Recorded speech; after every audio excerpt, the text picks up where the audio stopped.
Pengadilan Negeri Tanjung Pinang memvonis bebas 4 terdakwa kasus dugaan korupsi pembangunan Jembatan Maro Kecil di Kabupaten Lingga, Jumat 8 Mei tahun 2026.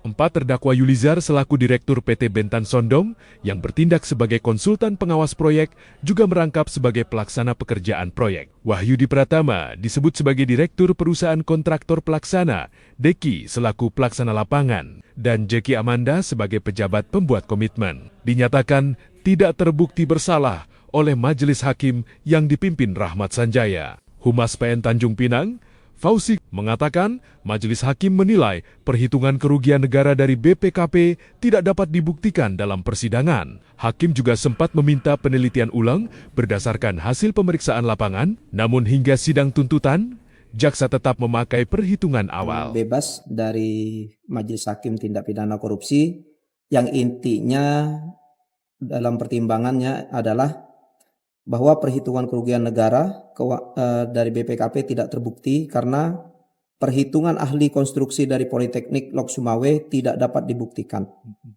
Dan Majelis Hakim telah meminta untuk dilakukan penelitian ulang dari data-data yang diperoleh dari sidang pemeriksaan setempat yang telah dilakukan bersama-sama dengan penuntut umum dan juga dari terdakwa.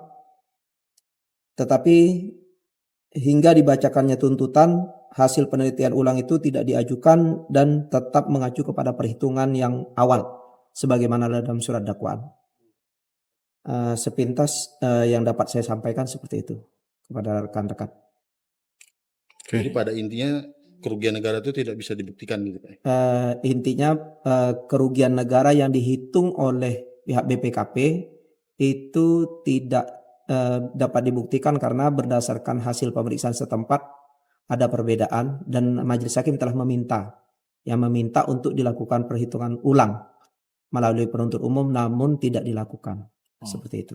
Sementara itu, kuasa hukum terdakwa Yulizar, Rian Hidayat menyebut putusan bebas ini menjadi bentuk keadilan bagi kliennya setelah menjalani proses hukum panjang. Dengan usaha yang telah dilakukan kliennya, dengan usaha yang kami lakukan, dengan pembuktian yang kami lakukan, alhamdulillah klien kami dalam hal ini Pak Yulizar, dia seorang ahli yang di Kepri, dia juga seorang yang memiliki CP Bentan Sondong yang kami lakukan pembelaan dengan hasil bebas, alhamdulillah lepas, dan harkat martabatnya kami harap untuk dinaikkan, kembalinya dia ke dunia konsultan dan dunia keahlian sehingga dia mendapatkan lagi kedudukan dia yang sebagaimana mestinya, khususnya di Kepri dan Tanjung Pinang. Sebelumnya, para terdakwa dituntut hukuman 3 hingga 3,6 tahun penjara dalam kasus proyek jembatan senilai 8,3 miliar rupiah yang diduga